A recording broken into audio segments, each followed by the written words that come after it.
Hi, everyone. Thank you so much for joining us today. My name is Brittany Cleveland at College Greenlight. I am the Senior Manager of Partner Engagement.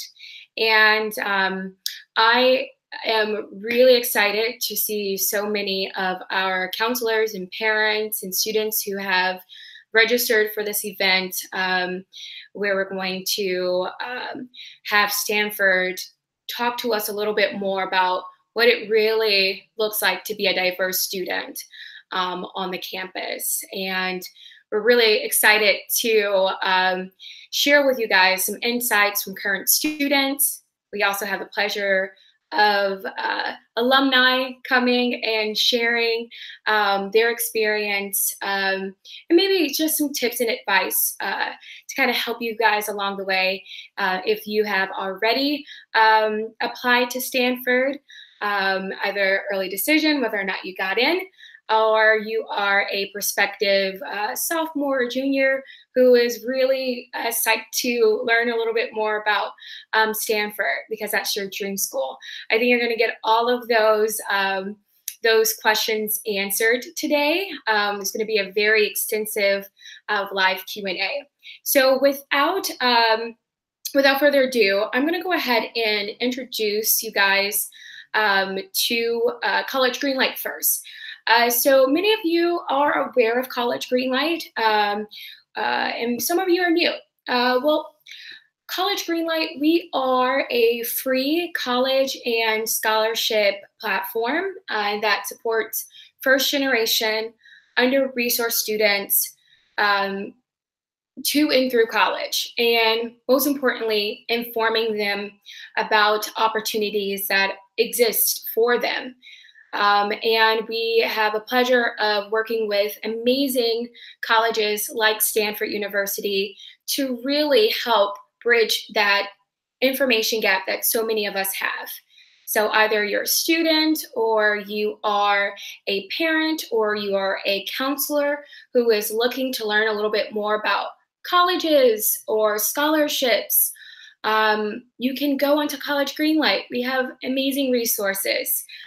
So I'm going to go ahead and stop talking, and I'm going to go and transition and give it up to Blythe Hutt. Blythe is the Assistant Director of Admission at Stanford University. And go ahead, Hutt. Hey everyone, warm welcome from Stanford University. Again, as Brittany said, I'm Blythe Hutt, one of the assistant directors, specifically on the Diversity Outreach and External Relations team. I'm joined here by two of our student associates and two of my colleagues who are also recent Stanford alumni, who I'll let introduce themselves. Yeah. So my name is Guillermo Camarillo. I am a junior here at Stanford University. I'm currently studying management science and engineering. I am a diversity associate here at the admissions office, and I'm also the liaison between the admissions office and the Centro Chicano Latino. And I'm from Chicago. My name is Allison Romero. I am a senior double majoring in human biology and psychology, and I work at the admissions office. Hi everyone, my name is Vin Tupeng Moa. I was born and raised in Merced, California.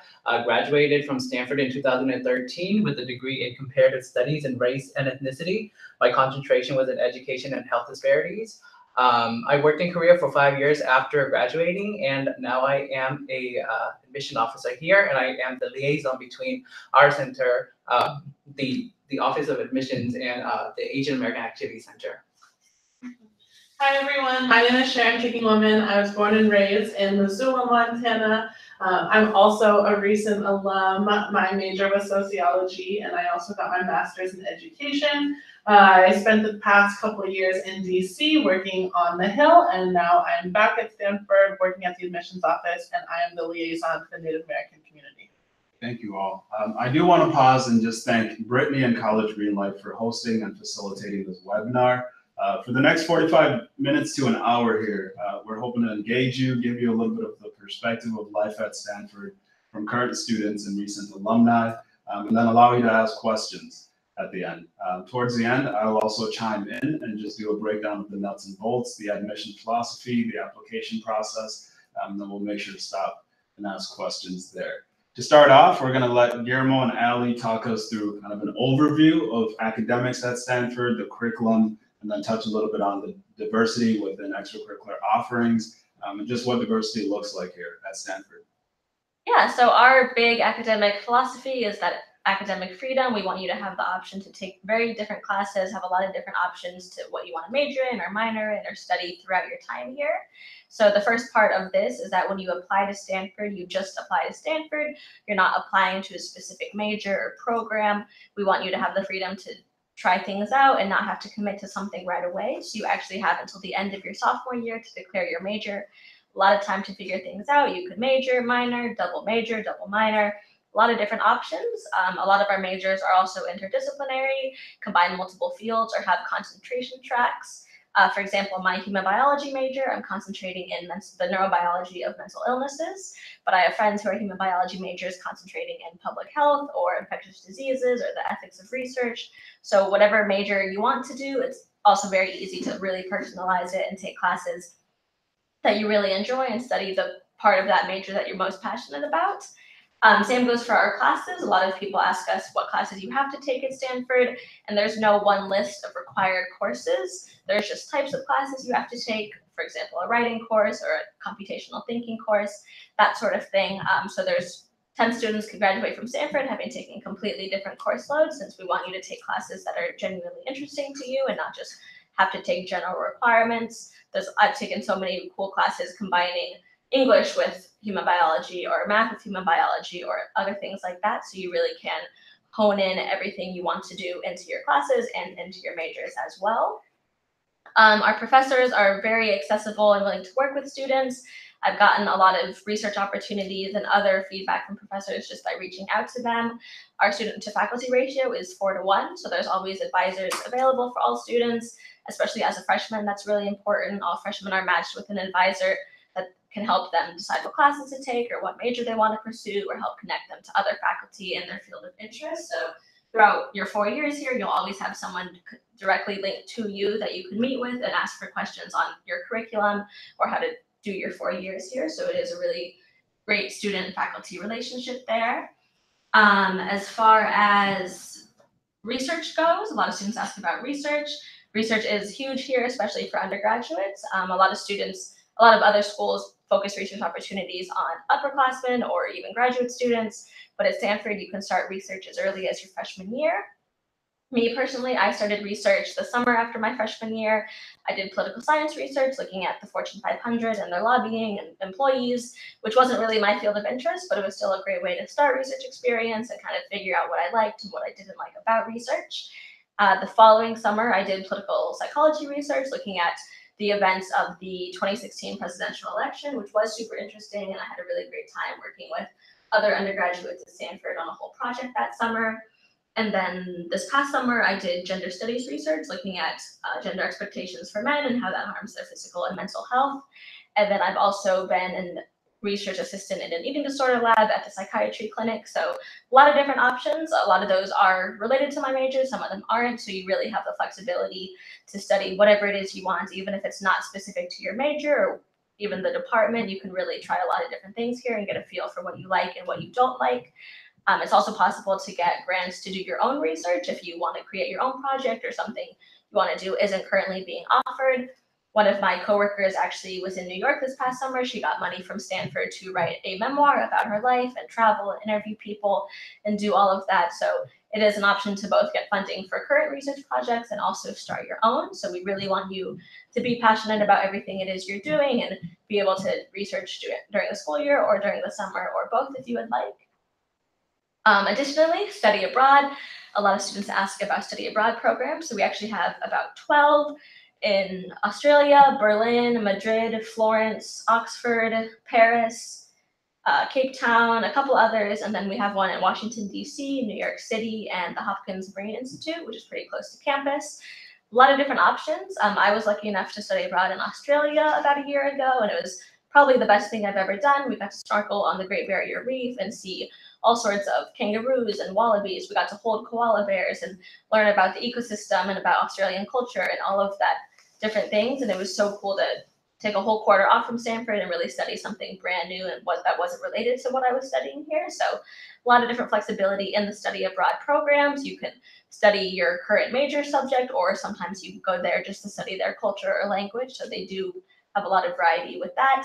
And financial aid, which is a whole different field, covers a quarter abroad, just like it would cover a quarter at Stanford. So it's very accessible. Over 50% of our students study abroad at least one quarter during their time at Stanford. So definitely recommend looking into study abroad programs at any school you do end up at. That's perfect. Yeah. Yeah, so that's Thank you. the academics part. So yeah. Thank you, Ali. Yeah. So yeah, now diversity at Stanford. So the way that I like to think about diversity at Stanford, I like to think of it as something beyond race and ethnicity. At Stanford, you're surrounded by people from all walks of life, people with different talents, people that think differently. And I'll give you an example. Before I came to Stanford, I grew up in Chicago, never really left the city. I was able to leave the city once I came to college, and my roommate ended up being from Thailand. So it really just goes to show like how Stanford is able to bring people from all across the world, people from all types of backgrounds to one place, one location. And to give you a few figures on diversity here at Stanford, 17% of our undergraduate student body is first generation, which we define as being the first ones in their families to go to college. 53% of domestic students are students of color. 11% of our undergraduate student body are international students, and our students in our undergraduate student body come from all 50 states and 63 countries. So going back to my point, diversity at Stanford is very much about bringing people from all types of places, all walks of life to one place. In addition to that, given that we have a lot of diversity here at Stanford, we also have a lot of resources for students. So we have community centers here at Stanford, and to name a few, we have the Asian American Activity Center, we have the Black Community Services Center, we have the Diversity and First Gen Office, El Centro Chicano Latino, the Queer Student Resources Center, the MARCAS, which is the Resource Center for Engagement with the Cultures and People of the Muslim World, the Native American Cultural Center, and the Women's Community Center. And just to kind of like elaborate on these community centers, so diversity here at Stanford, we definitely recognize ethnic and racial diversity, but we also recognize the intersections of those identities. So we have, as I mentioned, the Diversity and First Generation Office that provides services for students that are the first ones in their families to go to college. But in addition to that, we also have cultural and ethnic themed dorms on campus.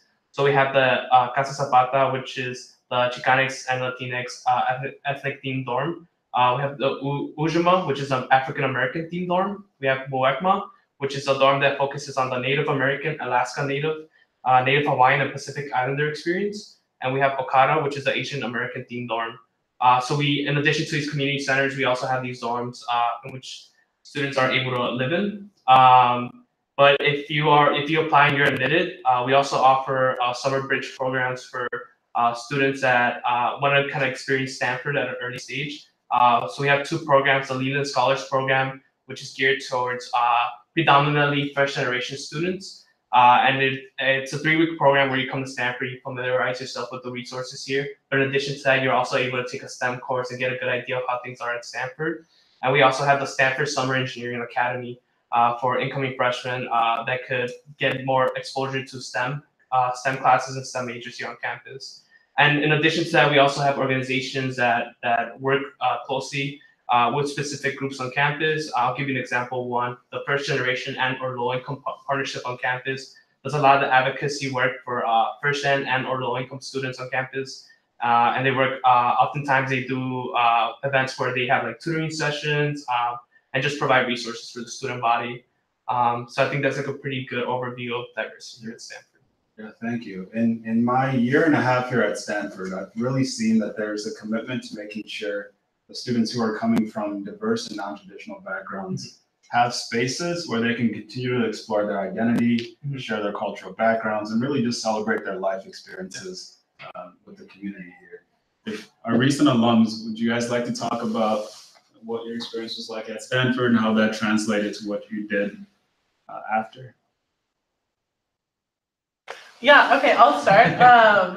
My experience at Stanford was, I would say, filled with opportunity, and that kind of directly translated to what I was able to do after I graduated. So for instance, one of the things that I never thought I would do, but I went abroad, and I also did the abroad, even though it's not an abroad program, in Washington, D.C. And without that, I don't think I would have had an opportunity otherwise to live and work in D.C. I had an internship while I was there that allowed me to make connections and kind of facilitated later after I graduated going back. But more than that, I think it's introduced me to a lot of different folks, the people that I was able to be in the classroom with, but also live with in my dorms and interact with on a daily basis really, I think, pushed me to think critically and gave me a lens of which I viewed the world, which was different than where I came from. So I love that, and just connected me with some really great people who I still keep in touch with, and a lot. We like to talk about the Stanford family, and that's definitely real. So it's been nice to be back. But I think the opportunities here were really a defining part of my experience. So I am from Merced, California. It's a very small town in the Central Valley. And so my experience at Stanford, I think, was not the stereotypical one, because I came in not knowing much about Stanford, if I were to be completely honest. I just knew that it was a great school. I didn't know how wonderfully great it actually is.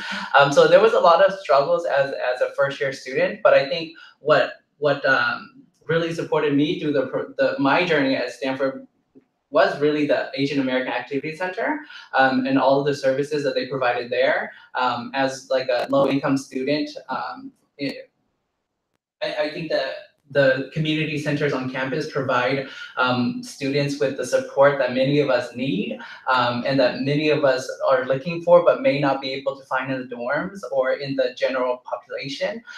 So I had a wonderful time working at the Asian American Activity Center. I worked there for 4 years. I was a super senior there. And beyond that, I think Stanford has so many opportunities on campus for students to pursue. And I think that that's one of the most important things that you can do once you get on campus, is to find those opportunities and to really take those forward with you as you move along. Because I came in as a bio major with pre-med in the horizon. and I tried to do that for 3 years, and I realized eventually that was not what I wanted. It was not what I was really wanting to pursue. And so that's when I really made the move on over to comparative studies in race and ethnicity. It had been a major that I was trying to run away from, because there is a big emphasis at times on the STEMs, but I think one of the most important things we can remind students as well is that the humanities and social sciences on campus are wonderful. Don't be afraid to be a fuzzy on campus, because my change over to CS3 allowed me to, get a teaching fellowship that took me to South Korea. And then from there, I was able to network and then go directly back to South Korea after I graduated, where I worked as a liaison between the Bechtel Center and my town to sustain our summer program, which brought Stanford students to teach rural Korean students. And so I was able to continue that because I chose to switch on over to humanities social science major. And beyond that, I think making those connections and networks, it's incredibly important, because from my networks, I was then able to move up to Seoul, where I worked as the only public school college counselor employed by the South Korean government in the whole country. And that was also through my networkings with Stanford alums, and also networkings from my work experience in my small rural town. So I think Stanford really prepares you for all of these opportunities, but you really just have to take advantage of them. Thank you all. So we're going to pause there and start the Q&A section. So now we want to hear what your thoughts are, if there's any information or any questions off the top of your heads you'd like our recent alumni and our student associates to speak on. And Brittany will be handling the questions and reading them out to us. All right, team. Our first question is, how does Stanford define a first-generation student? And as a first-generation student, what programs or activities did you all join to feel welcome and get support transitioning to college?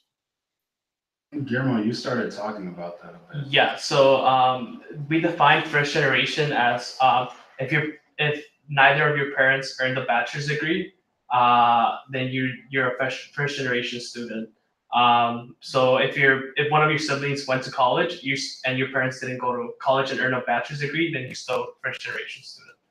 In terms of like the clubs that I've joined, I actually joined the first generation and their low income partnership on campus. And it was definitely a way for me to bond with people over like the struggle of being a first generation student in college. But in addition to that, a lot of the work that we did was advocacy work for first gen students on campus, and a lot of that advocacy work was also very much for a focus on the intersectionality of being a first generation student.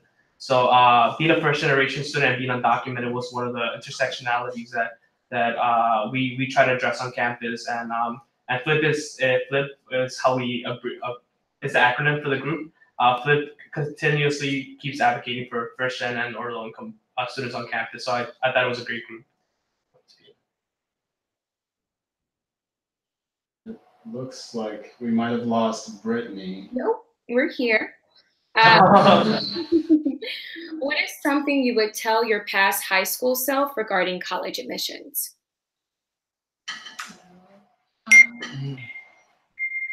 I would say like kind of what we touched on, like what you go in with doesn't have to be what you end up doing. Like I knew I wanted to study psychology when I started, but I didn't even know the human biology major existed. And like it was really cool to be able to just take a lot of different classes and see what you like and see what you don't like. I've taken classes in our feminist and gender studies department. I've taken a lot of really interesting classes that I didn't know I was interested in when I was 17 applying to college. So I think just being okay with being like having that flexibility and like open mind to trying new things, since we have so many opportunities here that if you are caged into what you thought you wanted to do when you were a senior in high school, you might not experience other things. So at whatever school you end up at, definitely recommend just trying new things, even if it wasn't your intentional goal, just to see what you like and see what you don't. I would tell my former self that it's gonna be okay, and just try to listen to people when they say that, and really just have patience. I was denied from Stanford through Questbridge early on, and then Stanford was my last acceptance. So it's really a long emotional roller coaster, but it's definitely it works out, and so I would just encourage folks to kind of have that patience. I would also say to not be for any students out there, and also for college counselors, to not undermatch yourself at universities. I think oftentimes, especially if you're coming from a low income and or first generation background, you may not know, or you may not feel the most confident that you're going to be able to get to a place like Stanford and our sister schools. But I think it's incredibly important for you to remember that, you know, your voice is important, and that your narrative is important, and you never know if you're going to get in. And the best thing would be for you to apply if you feel ready and you feel that these are spaces that you would like to experience, for you to really take on that challenge and to apply, because you're never going to know if you would be here or not unless you do so. Maybe along that same line, undermatching is a big issue here at Stanford that we're trying to address. If you could each talk about why and how you got to that point of deciding I'm going to apply to Stanford, and then once you got kind of what your thought process was through that, and then why you ultimately decided to come to Stanford. Yeah, so I applied through Questbridge and I matched to Stanford. The way I went about it was, I realized that the worst thing that they could say is no. And for me, it was like being a first generation student, being the first one in my family to go to college. Like getting a rejection from Stanford didn't seem like it was gonna be the end of the world. For me, like I was like, well, I could go to any other college if I get rejected. So I was like, let me just give it a shot. I really didn't apply thinking that I was gonna get in. Actually, when I got my notification that my decision came out, I was like, okay. I remember sitting down and being like, it's okay if you got rejected. You gave it a shot. You did your best. Like, there's nothing else you could do. But I actually ended up getting in. I'm here. I'm a junior now. So yeah, I would say believe in yourself. A lot of times when I would tell people like, oh, my dream school is Stanford, they'll be like, oh yeah, good luck with that. yeah, and then, but for me, it was like, okay, like, I know that I've worked hard for this, and yeah, like owning your narrative. I think for me, like especially with my essays, I own my narrative, and I definitely talk a lot about my narrative. I think also not comparing yourself to other students you may know. I always say that there's a kid at my high school who had a higher GPA than me, a higher class rank than me, a higher SAT score than me, and we both applied to Stanford, and I got in and he didn't. So it really is about the whole application, the whole picture. We look at your essays, your letters of recommendation, all of that. So don't not apply because someone at your high school had a higher score than you and they're also applying, or don't not apply because of no one from your high school has ever been admitted to Stanford. Like, it really is a case by case basis, and realizing, like, yeah, like you said, like the worst they can say is no, and you might as well just try, since you never know. Most of the people I've talked to who were admitted to Stanford didn't think they were going to be admitted. Like, most people don't, but you never know what could happen. And just remembering that you're very qualified, you've worked really hard, and it doesn't matter what the current demographic of a school is. If you think that you want to go there, you should apply, even if you feel underrepresented. Like, you can take a chance to try to change that, and not like own your own narrative and just like try your best. Yeah. I think for me, it's a big like I have a lot of respect for you all being here already, because I know when I was going through this process, I didn't even know what Stanford was, to be very honest. And I'm from Merced, California. So my friend who was applying to Stanford, we had applied to the UCs together, and she was like, why don't we apply to Stanford? I was like, sure. So we applied to Stanford together. And without her there, I would never have even imagined of applying to a space like this. So I think it's important for us all, as individuals who are aware of institutions like Stanford, to take the time to not only consider applying to such institutions, but also to reach out to other individuals who you may see as potential, classmates or peers at such institutions like Stanford. And so that's something that I think is very important. And as a college counselor myself in South Korea, working with multicultural and low-income students, that was what I always told my students, that you can go to college and we will find a way to make it work, because that's exactly what my college counselor told me. When I got into Stanford, I thought, oh man, I'm not gonna be able to pay for it. Because at that time, that was back in the day, y'all, when we used to get the actual big packets, and financial aid would not come for like 2 weeks later. So when I initially got in, I was just like, I can't afford it. And my college counselor was like, well, if you get in, you're gonna go, Vince. We're gonna find the money, you're gonna go. And eventually the financial aid package came in, and I was like, okay, I'm gonna go. So it's very important for us, I think, to not only speak about our narratives, but to also ensure that the narratives and stories of other students who may come from similar backgrounds are supported as well. Yeah, I'd absolutely agree with that. I actually remember the moment where I realized I could go to Stanford. Like, I'd always known I was going to go to college, but I had met kind of a role model in our community, and she went to Duke and her sister went to Stanford. And I kept asking her, I was like in shock. I was like in the 7th grade, and I said, I didn't know, students who look like me, students who look like you, Native students, that they go to these schools. And so that's when I kind of decided this whole idea of, well, why not me, right? Why can't I be at Stanford?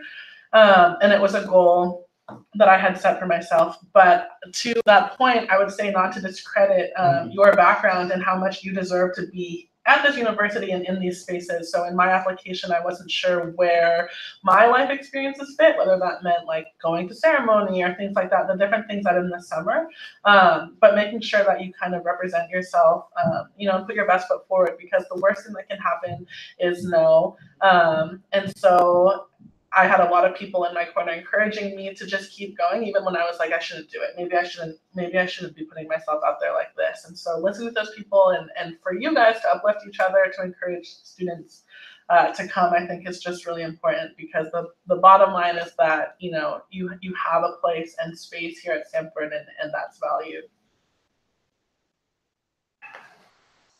Brittany, you still out there? Thank you, guys. Our next question is, we're at our halftime moment, but we're getting some really good questions. Our question is, admissions is continuously getting more competitive. What is an example of quality that a student exemplifies that acts as a game changer for their application? And if you guys can personalize, what do you think your game changer was that really brought you to Stanford? And how is Stanford shaping you to be a game changer in the larger scheme of your next steps in life? I think that's a difficult question to answer, in that I don't know if there's ever one specific thing that we identify in a student. We always talk about, in our admission process, we're looking to create a holistic class every year, not necessarily looking for a well-rounded holistic student.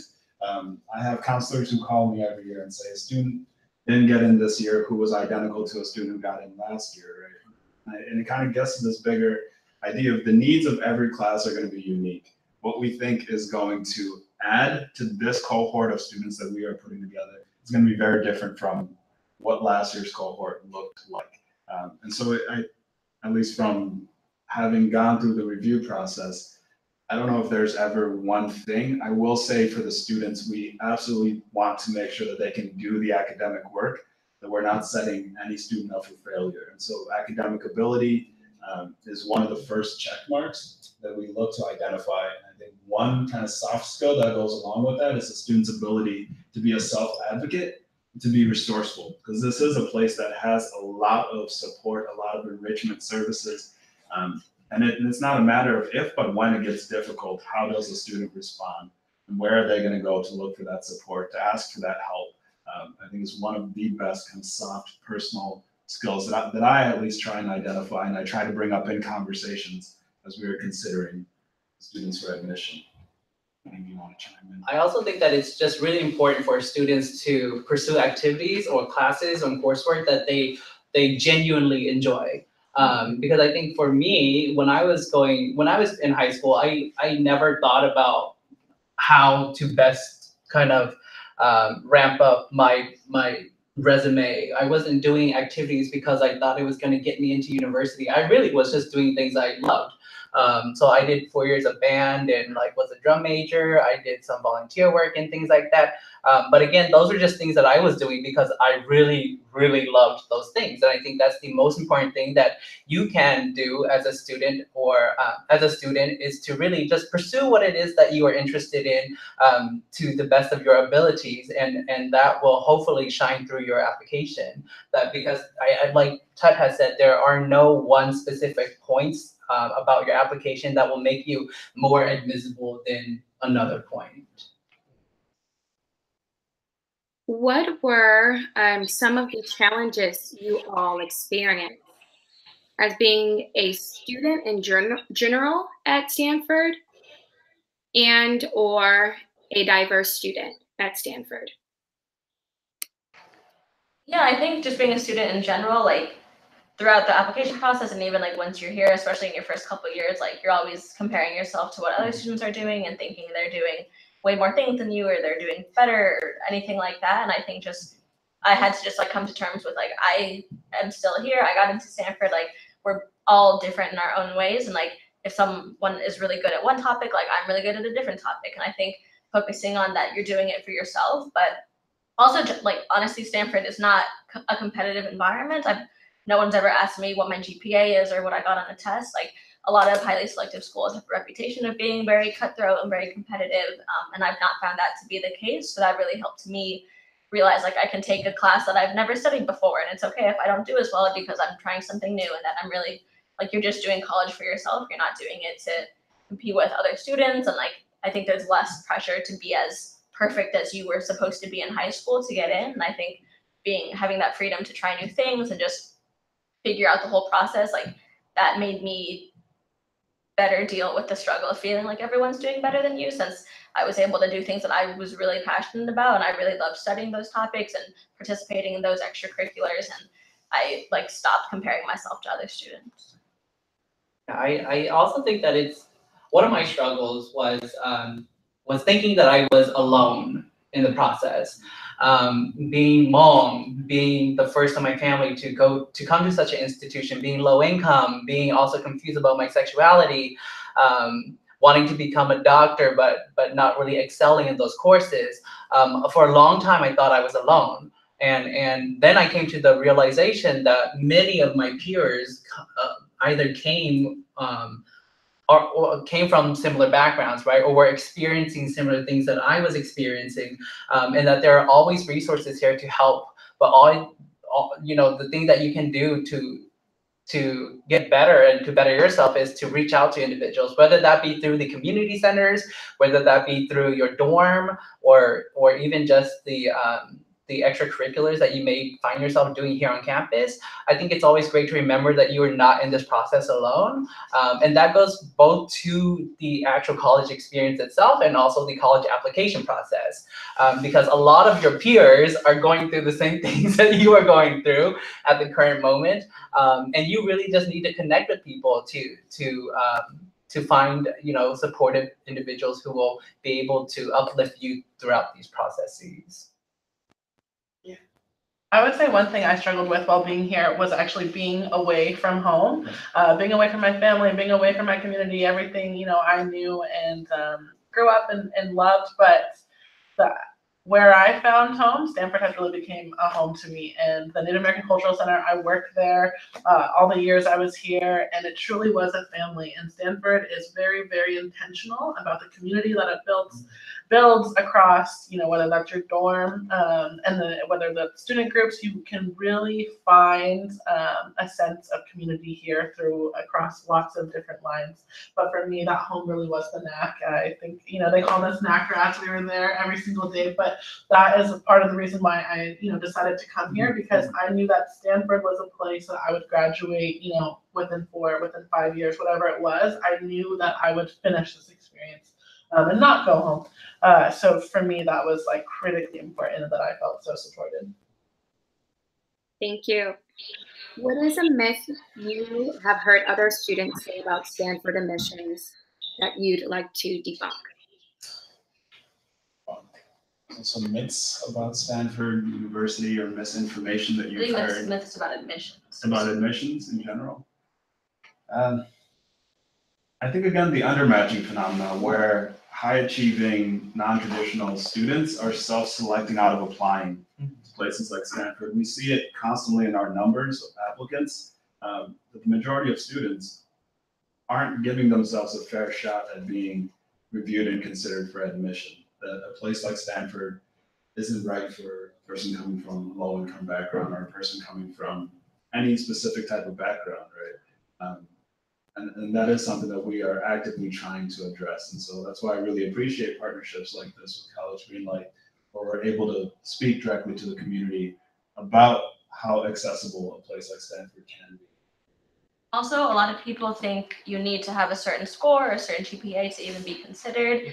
And that's not the case. Like, every single application is reviewed by multiple people, no matter what your GPA is, no matter what your scores are. So don't not apply because you didn't get a perfect SAT score. You don't need a perfect SAT score. We really do look at the full picture. So yeah, don't sell yourself short. Your essays and letters of recommendation can really show us your passions and tell us much more about you than your transcript would. I think another one is especially as a college counselor internationally, a lot of students always talk about this AP exam that you have to take 10 AP exams and you have to get 5s in all of them to be considered to go to a place like Stanford.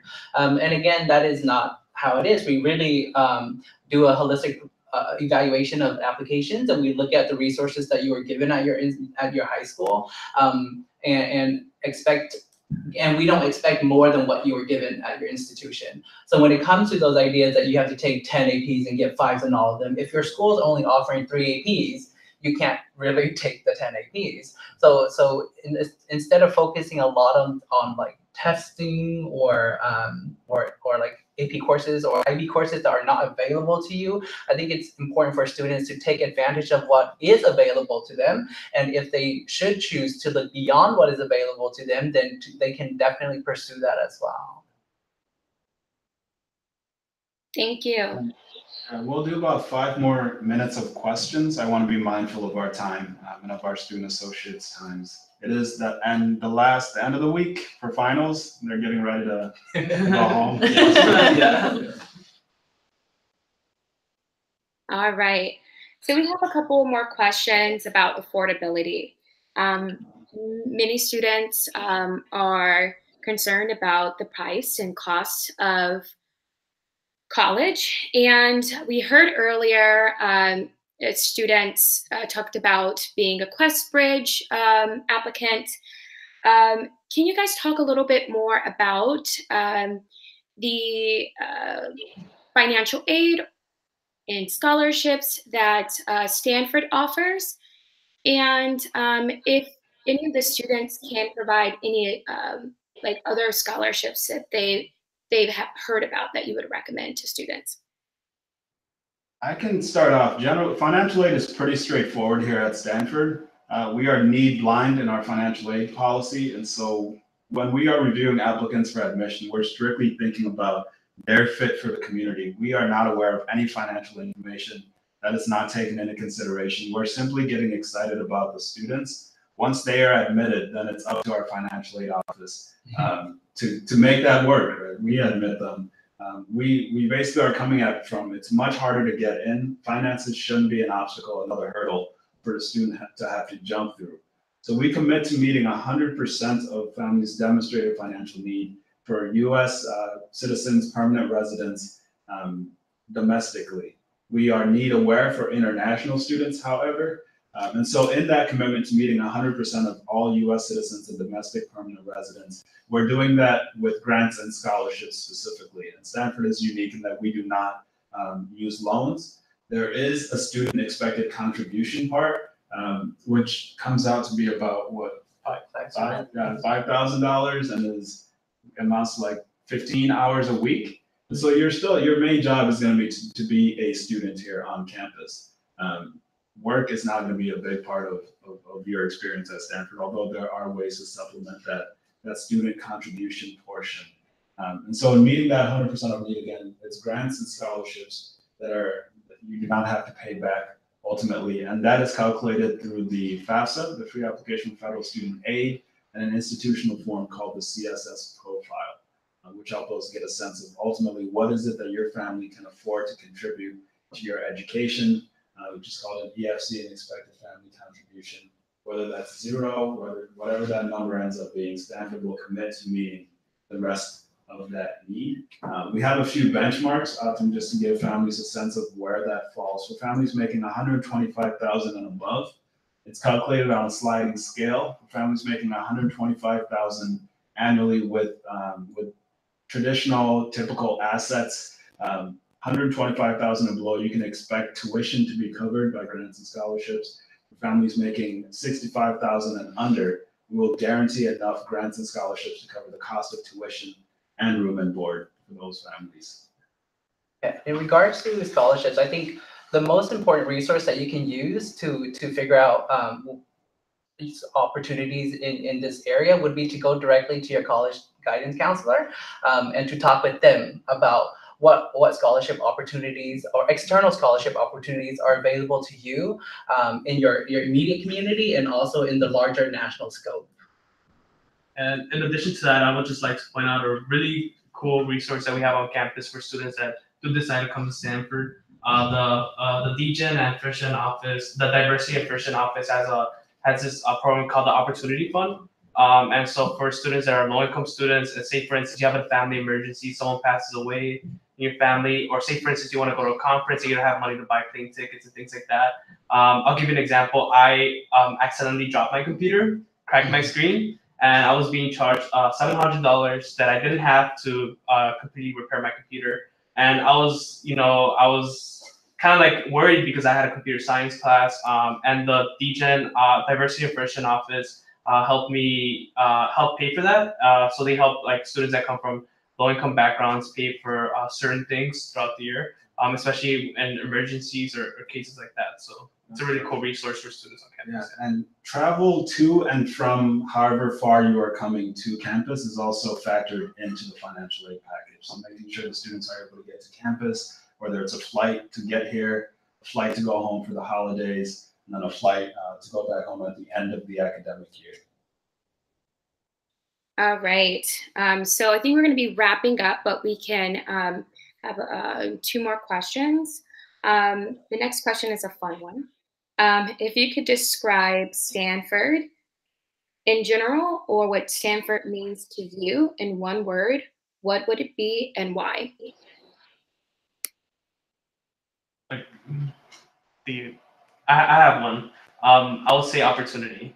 And the reason why is because I believe that Stanford has given me endless opportunities for me to explore my interests and things that I would have never had the opportunity to explore otherwise. And I'll give you an example. My sophomore year, I got to go to Tanzania, which is in East Africa, and I got to study ecotourism.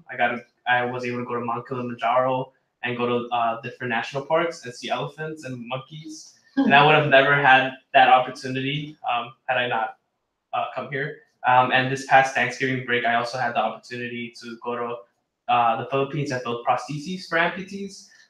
So definitely endless amounts of opportunities here, and I think that's what Stanford has been for me.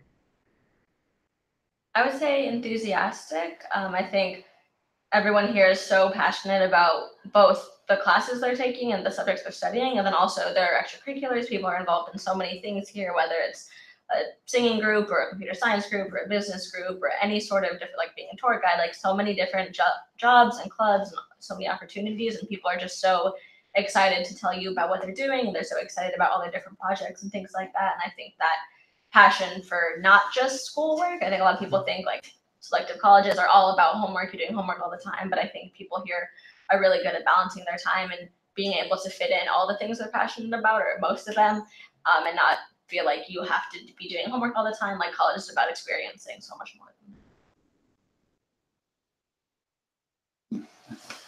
I would, if I had to boil it down to 1 word, I'd say family. I think I just gained a really awesome family here at Stanford. It's a home away from home, and it really just allowed me to grow, and those are the connections that I still have.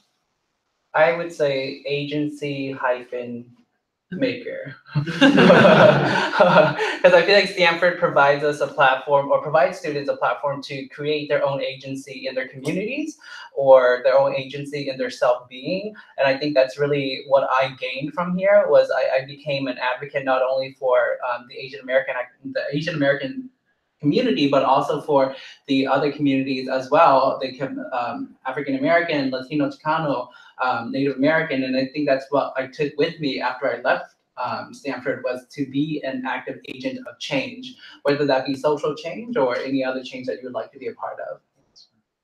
Again, I want to be really mindful of our student associates' times. I do want to thank them. They've been incredibly helpful this entire week. It's been finals week for them. Yeah. They've been helping us with drop-ins. We also released our early action decisions this week, and so we've been preoccupied on responding to emails, being off-site, and they've just held down the fort. Incredibly thankful for them. But again, I do want to be mindful, get them off to break, have a happy holiday, and thank you guys for taking the time to be here. Yeah, thank you. Thank you. All right. So, Brittany. Hi there, Tut. Hey, is it all right if we go ahead and just transition now to the kind of the admissions philosophy and application process? Yeah, let's do it. All right. And so for this part, I'll just generally talk quickly. You guys gonna take off too? Yeah. Happy holidays. Have a good weekend, guys. Yeah, you too. So I'll just quickly talk through kind of our admission philosophy here at Stanford, and then talk through the application process and items, and then field any questions for the remainder of the time that we have left. So fairly straightforward. We always try and take a step back when we're talking about admissions and our philosophy. So we are in no way, in shape or form, looking for perfection in this process. We are looking for excellence in its many forms. We recognize that our applicant pool is incredibly competitive every year. And so our philosophy in admissions, we do operate on the holistic and contextual review model. Holistic meaning, again, there isn't going to be a single factor. that's going to guarantee or exclude a student from being reviewed and being considered for admission. All of the different application pieces that we require are essential in helping us get a sense of, is this student going to be academically capable of doing the work? Are they going to be a good fit culturally and socially for this community? Right. So contextually then, we are reviewing every applicant within their own individual family, school, community, academic achievement context. We recognize no two students are the same, no two communities are the same. And so we talk a lot about distance traveled with regards to where a student has started, what academic opportunities have they had, what resources have they had available to them, and getting a sense of how far have they come from where they've started. We never want to penalize a student for where they've started in life and the hand that's been dealt or given to them. One of my colleagues likes to give this analogy of a baseball stadium, a baseball diamond. Some students start on third base, some students start on first base and are all trying to make it to home plate. Some students are in the dugout. Some students aren't even in the stadium. We're trying to get a sense of kind of contextually where our students are and what that review process will look like. We also operate on a committee-based evaluation here at Stanford. So we have regional territory managers. I cover, and I'm the first point of contact for all Southeastern United States and the city of Oakland. Since I'm the territory manager, it's my job to be familiar with academic trends within those communities. I do the first evaluation of all applicants from those states and those communities, give my general recommendation. It often goes on to a second reader in our office, another admissions officer who will review it. Sometimes seasonal readers that we hire to help us do this process and that we train very extensively in helping us evaluate applicants. Once those two read it and give their recommendations, it will go on to a committee of 4 with the senior dean who will discuss and evaluate and again think about, is this student going to be a good fit academically and culturally for Stanford? And then it's up to a committee vote, and that's our general process. And so while we do look at all applicants holistically, contextually, and it's a human process in that all applicants are discussed in committee, our first priority is to make sure that you can do the academic work. So the high school transcript will be the foundation for that evaluation, the 4 years of academic work. Looking at the trends over your 4 years, we understand it can be a bit of an adjustment period when you first get into high school. So we will take a look at your freshman year coursework and your grades and just kind of note that, but we'll mainly focus on your sophomore and junior year, since by the time you apply, we won't have much of your senior year. We'll look at your senior year courses. And in that transcript, again, we're looking at what kinds of classes are you taking. If you have the opportunity to take AP, IB, honors level coursework, if you're challenging yourself in that way, especially in areas that you're thinking you might be interested in academically studying or majoring in college. We like to see students taking more of the rigor, higher level classes that are available to you. Again, we're not gonna ding or penalize a student for not taking honors or AP or college level classes if that's not available to you. That's a part of that contextual review. That's gonna go into our process. Ultimately, don't kill yourself by taking all of the APs that are available. Make sure it's a healthy but yet challenging amount that you're challenging yourself within your academic classes. Again, we'd much rather see a student get a lower grade in a more challenging class than to play safe and take all easy classes if they are available to them. The transcript will be accompanied by a school report, which will put kind of your academic achievements and accomplishments into context even more so with respect to what's available at your high school. It'll give us the percentage of students that are going on 4 years, just more context about your specific high school in that setting. That's some of the quantitative information that we evaluate, along with standardized testing. Of course, we do require either the ACT or the SAT. We just did away this year with the essay and the writing requirement. That is no longer a part of our evaluation process. We think there's lots of other places in the application that we can get a good sense of the student's writing ability and command there. So outside of the standardized testing, next is the letters of support, which kind of are in a unique space right in between the quantitative and the qualitative information, and that those who you ask to speak on your behalf and to write those letters can speak to the academic work, your transcript performance, the classes that you've taken, but also your engagement in the community. who you are in the classroom, how you interact with ideas. They're really able to kind of merge both of those evaluation points for us. And so in those letters of recommendations, we are often looking, again, to learn who you are in the classroom, how you interact with ideas. Let me take a step back. So we require 2 letters that they come from teachers who taught you in your junior and senior year, kind of the later part of high school, in one of those 5 core liberal arts subject areas. So math, English, social studies, science, and a foreign language are what are recommended for the 2 academic letters of support. We do also require 1 letter to come from your school's guidance counselor.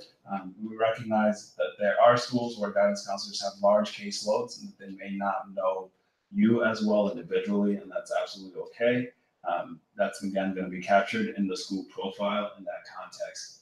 And if there isn't a guidance counselor at your school, it's okay to request one from your school's principal or headmaster or someone in a senior leadership position at the school. So again, in those letters, looking to learn kind of who you are, anecdotes or stories, highlighting any special circumstances that might be relevant to you or that might be good for us to know and to take into consideration with that. And so with those letters of support, we do recommend the students you ask the person who you would like to write on your behalf as soon as possible, as early as the first semester of your senior year, to allow them plenty of time to gather the information that they need.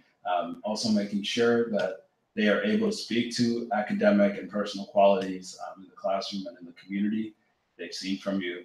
And then 3, it doesn't hurt to ask someone who ultimately likes you. And so next, after the letters of support, will be extracurriculars, or as we like to call it here at Stanford, time spent. And in this section, we're mainly just wanting to learn kind of how you spend your time, why you choose to spend your time that way. We're not so much concerned about what you are doing versus the why. And we like to call it time spent because we recognize not all students are able to engage in the traditional extracurricular activities. Right? You may have an incredibly long commute to school. You may have significant family responsibilities. You may have to work a ton. We want to know about that. We want to know what you are doing outside of the typical school day. But for those students who are engaged in traditional activities, thinking about why it is you are choosing to spend your time that way is going to be much more impactful to us as we are reading it. I've read activity sections about things that I personally wasn't interested in, but the way in which the student talked about it, their passion, was easily conveyed, and the entire committee discussion could sense why that student was excited and passionate about those activities or those engagements and those involvements. Again, there's no hierarchy of any of the activities. As long as it's meaningful to you and you're able to communicate why it's meaningful to you, it'll be meaningful to us as we are evaluating and thinking about who you are as an individual. Last but not least, the essays, the personal essays. This is where students, you really have a chance to speak directly to the admission counselor who will be reviewing your file, and speak generally to the admissions committee who will be discussing your application. This is your chance to insert your voice into the application. This is where you have the most control, where we are really able to learn about something that is uniquely you. Right. So both we are on the common application, and this will be our 3rd year accepting the coalition. Both of those platforms have numerous different prompts that you can choose to write on, and they rarely change from year to year. So if students you aren't already familiar, certainly go and check those out to get familiar with what the kinds of questions that they ask and what that thought process is behind those. We also then have Stanford specific questions that are more going to get towards kind of the Stanford fit. It's going to ask you to think about questions, short answer questions, things like what is the most significant challenge that you think our society faces. It asks you to write a hypothetical letter to your future roommate, tell us something that is meaningful to you and why. Again, kind of short responses and essays that allow us to get to know you a little bit more and give you an opportunity to share more information about who you are. And so besides looking at these essays, again, as an evaluation of your writing ability, your grammar, your kind of command of the English language and ability to express yourself, again, we're also looking to really learn something unique about you, right? So these essays will take a level of self-awareness and knowledge. It'll take you really taking the time to think about what is going to be specifically unique to me and that's going to be able to stand out in these essays and in these responses. I heard a tip a while ago when I started in admissions. They said, imagine if you were to drop your personal essay in the middle of your school's hallway without your name on it.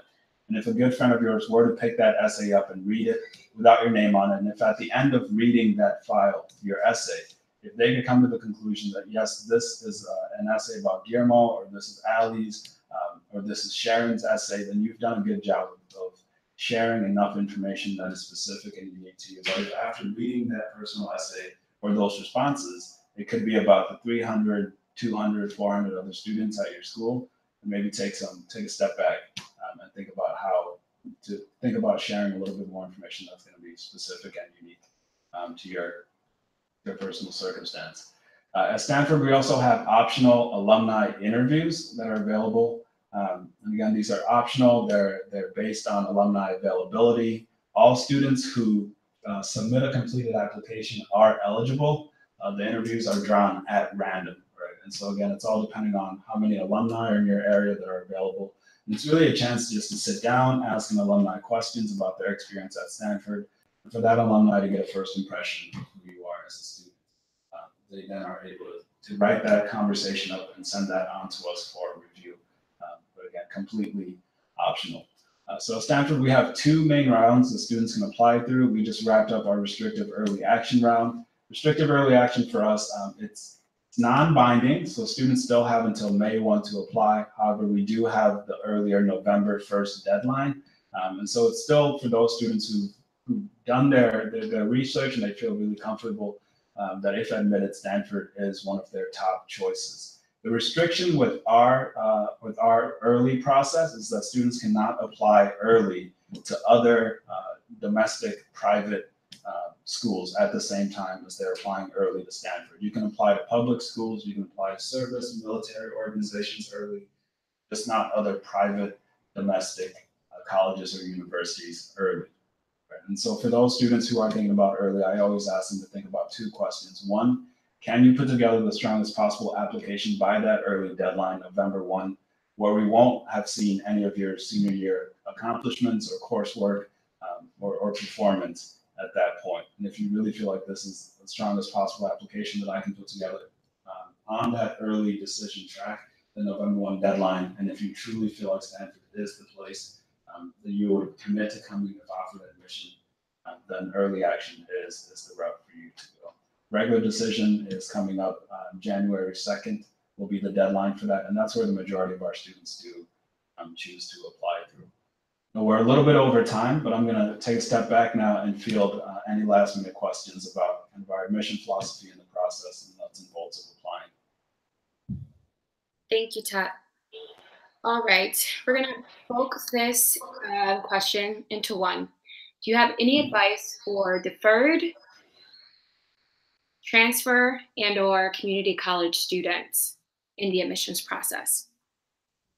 Yeah, so I would say for deferred students, you will get an update form. That's your chance to give us any new information, whether it's academically or what you've done since. That can help us, again, kind of reevaluate your application. We defer a very small percentage of students, so we're already really excited about what it is that you can possibly bring to a place like Stanford.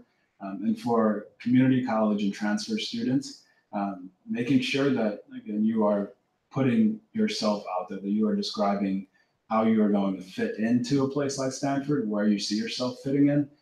Because with transfers and with community college students, there does need to be a focus on where do you see your academic interests fitting in. What is it about the Stanford culture and vibe that really resonates with you? And so I would say doing more of that kind of fit-based background research for both of those communities.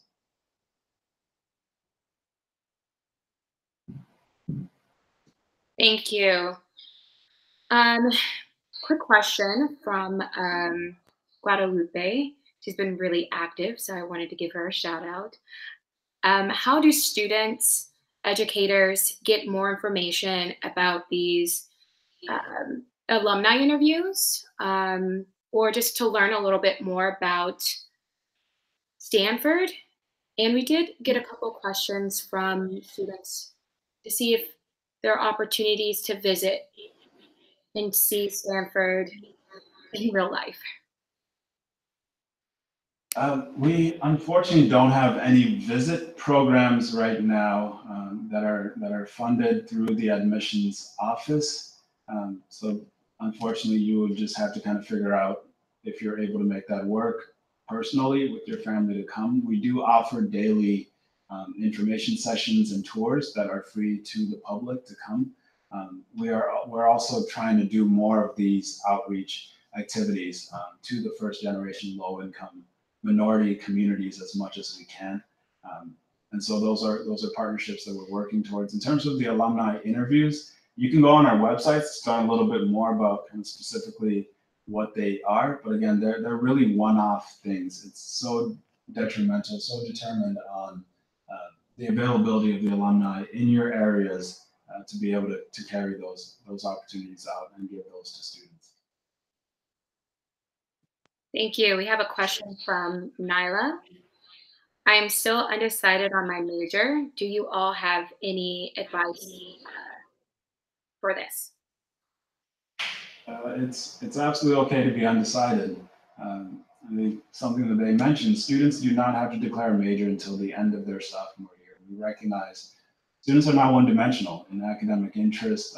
You have multiple interests, so allowing you to come here, feel like you can explore without that fear of falling behind in a major or falling off track for graduation is one of the cornerstones of kind of this liberal arts philosophy of educating students and really allowing you enough time to even add multiple academic majors, concentrations to your list. And so I think part of that journey is coming and just trying classes.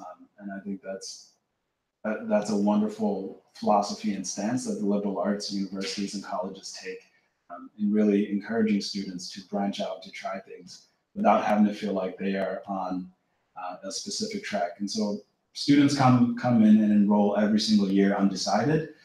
When we are asking students about their academic interest, it's really just to get a sense and gauge that. We completely recognize that oftentimes those will change. As you've heard the students in the recent alumni talk about earlier, they all went through that process of what they thought they were going to major in coming in and what they ended up majoring in once they left. So it's absolutely okay to be undecided, but just to have areas and issues and topics that you are interested in. That's where I would recommend focusing your time. All right, Ted. We are getting close to 10 after the hour. Let's take one or two more questions. We've got our assistant dean in the house. Answer one. Yeah. We've got our assistant dean for the diversity outreach and external relations team, Femio Indeli, joining us here. Hey guys. All right. So our next question is, can you all provide students with advice on getting more of these questions answered? They have a lot more questions and they just wanted to know where do they direct their questions to on your team? Yeah, and so on our website there is there's contact information for your regional admission officer, as well as we have a general admission@stanford.edu inbox where students and staff are managing that inbox. And so if you send your questions directly to admission@stanford.edu, we will get back to those questions and we will try and direct it, if it's a student experience driven question, to connect you with students that can answer those questions for you. Also, just generally hopping on our website and browsing around, you may find information and the answers to a lot of those questions that you have. I feel true. And did it go good?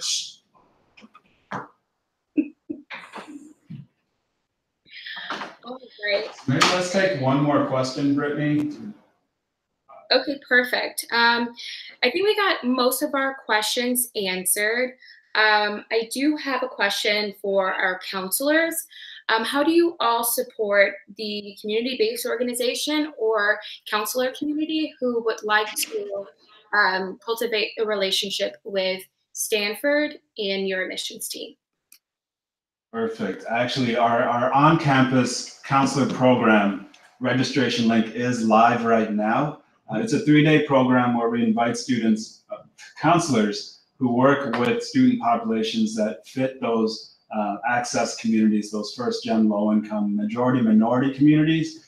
3 days to come on campus and just connect and talk about what are some of the obstacles for those students from those backgrounds and communities. And it's a really dynamic, nuanced conversations. 3 days of it. We'll fly you to Stanford, we'll put you up, and really just have a conversation about what you're seeing on your side of the desk, to different ways that we can all work together. And so that's one main way. We do regional counselor programs too, where we want to get into your communities and keep having these conversations, bring even more voices into the conversation, different types of universities and college systems, community-based colleges, liberal arts institutions, big state schools in that conversation. Really trying to, again, take a big picture around the importance of education in general, of meeting students where they are at. And so just some concrete ways that you can connect with us, the on-campus counselor program. The link is live for all counselors, again, that fit those access communities that you are serving or working with. Register for that for sure. And then keep an eye on Stanford in your area. It's where we will publicize all of the different places around the US that we'll be traveling to connect with counselors. Thank you, Tut. This is no more questions, but I would like to ask if you have any final remarks that you would like to share with our audience. I just want to quickly say thank you all for tuning in today.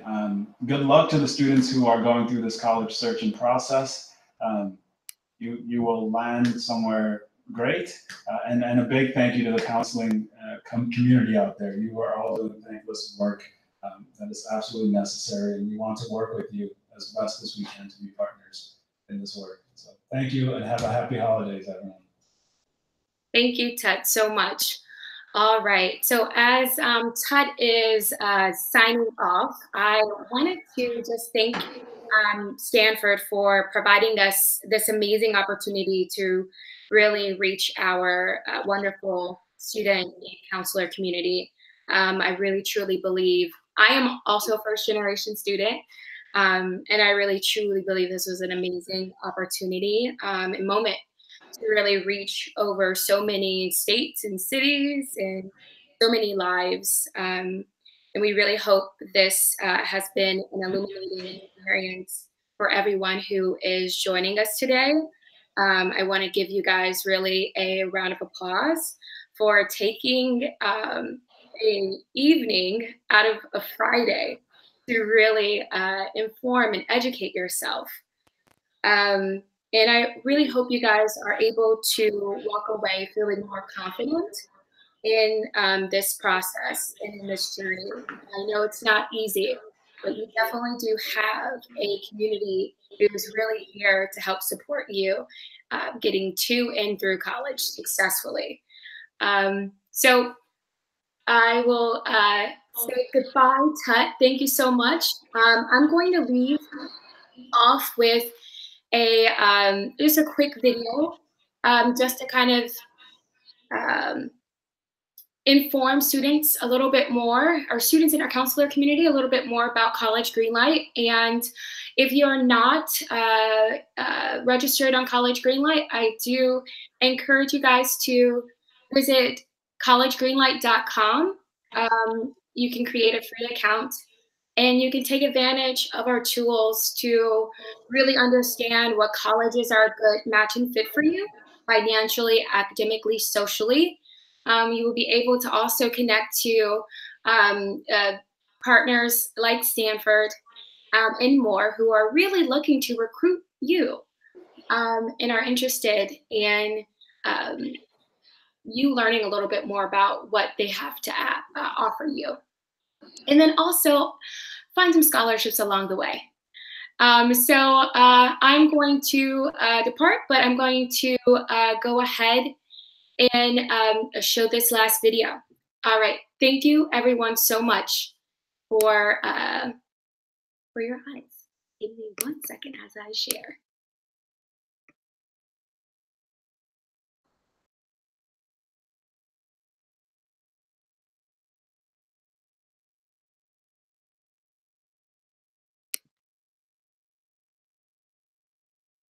College Greenlight.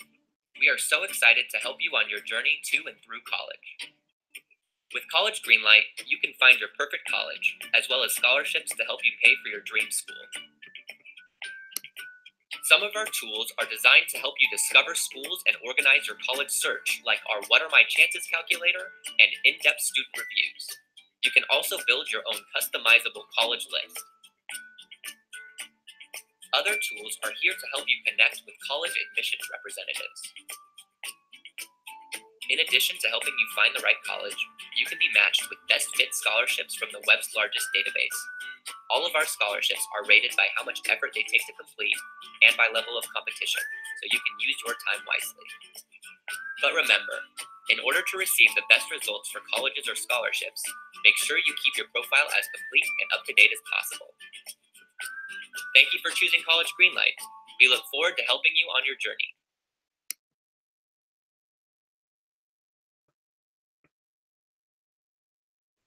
Thank you, everyone. Enjoy the rest of your weekend. Signing off.